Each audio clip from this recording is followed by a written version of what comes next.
Hello, welcome to Waypoint Survival. Today, let's talk about how to straighten a primitive arrow shaft.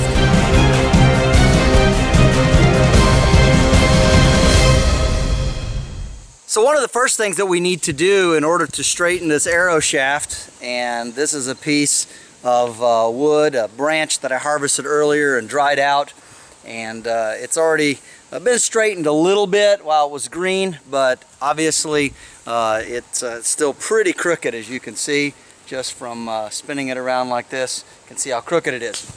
So we're going to have to find a piece of wood, obviously, that we can manufacture our shaft straightener from, and then we'll show you how to straighten this arrow shaft. But in primitive survival, making a bow and arrow or a sling, an atlatl, one of those primitive type of weapons, very important to know how to use and how to work with. And of course, having the tools that go along with making those bows and arrows and various primitive hunting instruments are also very important to know how to make. And so along with that, I want to show you a very simple and effective, easy way to make an arrow shaft straightener. So let's get started. Come on, let's go back into the woods and let's find some wood to make our project.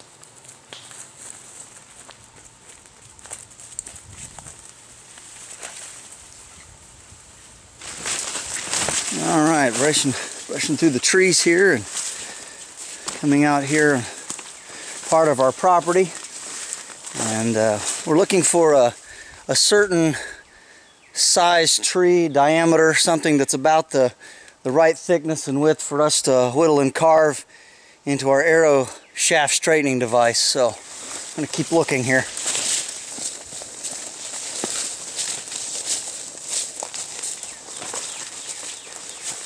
Alright, I think we found our tree right in here. It's a small hickory tree, and I've got a lot of woods growing here. I've got a lot of very small undergrowth, and I do try to trim some of it out from time to time, as these smaller trees often die anyhow just because they get shaded out from so much forest canopy overhead, and I do want my larger trees to be able to flourish. Of course, I have my haversack with me.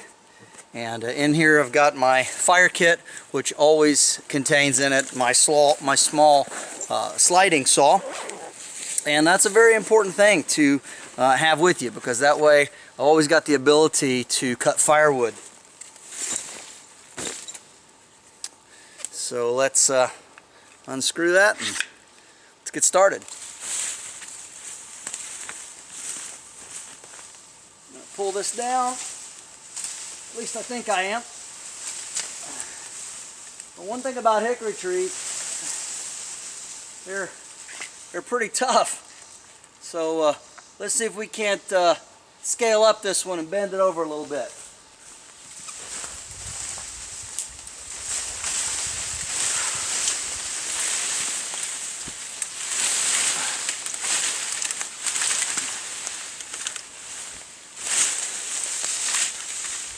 Alright, well, we got that one down. So now we just need to find our piece and cut it out. So the piece that I'm going to use is right in this area here. It's about the right size and diameter, and I want to cut a section about as long as my span, from my thumb tip to my pinky tip, out of this. Got a little woolly worm here crawling along the bark. And it's really interesting how well he matches the color of the bark on this tree with his particular markings. Hopefully that shows up well, but you can see if he weren't moving, he would match that bark on this small hickory almost perfectly. So we'll wait for him to get out of the way, and then we'll cut our piece of wood. So our woolly worm has resumed his journey to wherever it was he was headed. And so now we're going to cut our piece of wood starting here. And I want to cut below the notch of this fork here.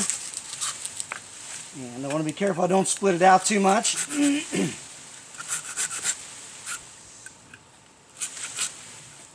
Okay, since we got this cut off, and it started to split out just a little here, so we're going to go down below this split, measure with our fingers to about a span.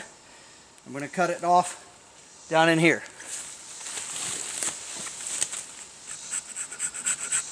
We got to be careful, there's a lot of tension on this. I may come back and harvest part of this for a primitive bow stave a little later. Alright, we got that part way done. Let's push this on down.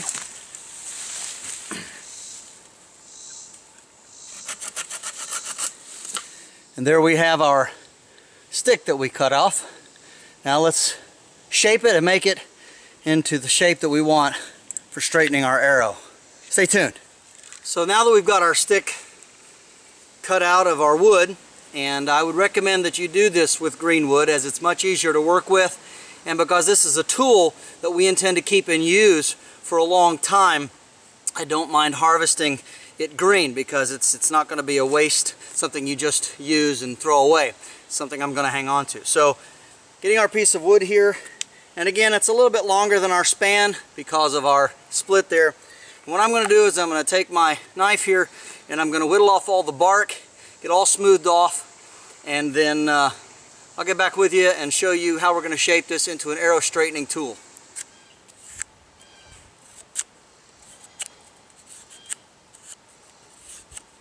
Now that I've got all the bark skinned off of this piece of wood, it makes it just about the right size for my hand to get a hold of, nice and firm, and that's important.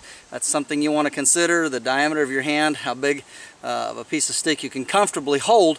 You don't want this huge because again you're going to be using it hopefully quite a lot as you build primitive arrows. Alright, so where our split is right there, we're going to go ahead and we're going to whittle that down, and what we'll end up doing is we're going to make us a wedge where it kind of tapers down to this end. So we'll do that, get back with you. Alright, so we're getting down to the tapered end here, and you can see what it looks like. Got a nice flat square end, round handle to hang on to. Now we've got to make a hole in the center here. We're going to drill that, starting that with our knife. So the technique that we're employing here is simply to take our knife and just twist it around like this, like a drill, and then we want to take and we want to cut and trim those little pieces off.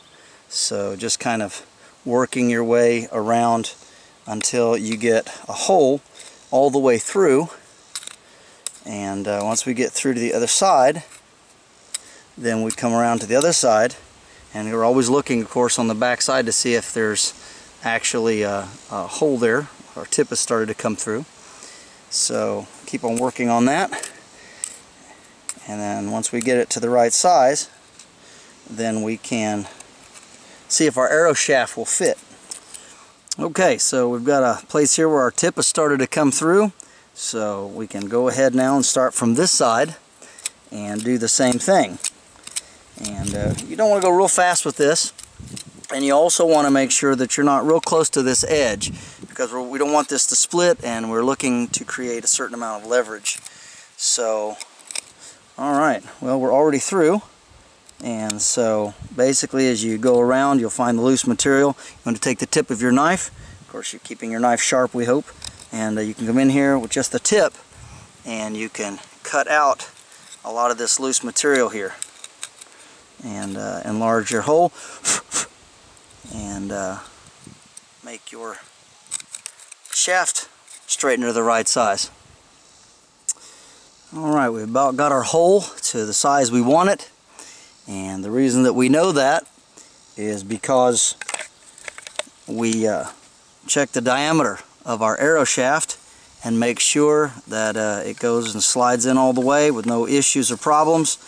And as we see here, it goes all the way through, and that's good. And we want to make sure that we don't get any places where it gets stuck or it can't pull all the way through. So it works. Now on to the next stage. The next stage of straightening our arrow is to get a small fire started. And again, we're talking a small fire about the size of your hat perhaps. We don't want a great big huge blaze because it gets too hot to work over it. So what we're going to do, try to stay out of the smoke here, is basically we're going to take this shaft and we're going to heat it up over the fire. We don't want to burn it, we just want it to get hot. And as we heat that shaft up, Keep in mind, of course, that this wood's been drying for a while. We slide this over top, and then we bend it right in the area where our bend is, where we want to straighten it, and then we hold it until it cools, and we check how straight it is. So we do that, and that's what's nice about using something like this as a handle, because it allows you to keep your hands back from the heat. If you try to heat up the shaft and then bend it just by hand, it gets so hot it's very difficult to touch. Using this method here makes it easy to use this as a handle, hold it over the fire, and it makes straightening your shaft much simpler.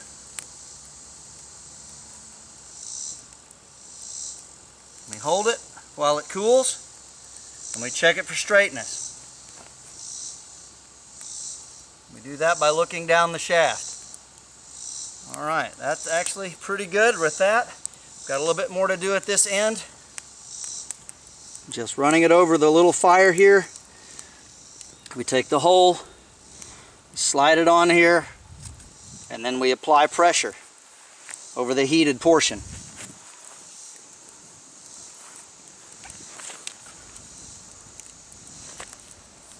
Just like this. Gives us leverage. And we let it cool while we hold it with our hand and our stick.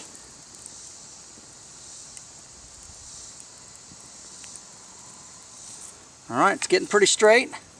Got just a little bit more to do. And this is an arrow. This is, of course, a field expedient arrow. So we're not expecting it to be absolutely perfect like a store-bought arrow. We understand that. But we do want it to be straight enough to fly right when we put it on our bow. Alright, and there we have it, using our arrow straightener that we made just from a stick. And it's a nice slender tool, and I know there's other ways that you can make an arrow straightener, but what's nice about this is it doesn't have any forks. There's nothing to get in the way, so it sticks easily inside of a pouch or a haversack, and so we can put this in our pocket and carry it with us. And then you can see, made a pretty straight shaft out of this arrow. Now, I'm not a professional arrow maker, and I'm not a professional archer, but when you are out in a wilderness situation and you need to make an improvised arrow, improvised bow, and all the things that go with it, having the ability to straighten those shafts is super important. You're not going to find extremely straight wood anywhere out in the wilderness like this. If you find something, it's going to have some curves, it's going to have some bends and some things in it, and you're going to have to straighten it out. So yeah, it's a pretty good job. The arrow is pretty straight, and I appreciate you watching. This is James Bender for Waypoint Survival. Please like, share, and subscribe. And make sure to press that bell button to stay notified of all of our upcoming videos, and we'll talk to you next time.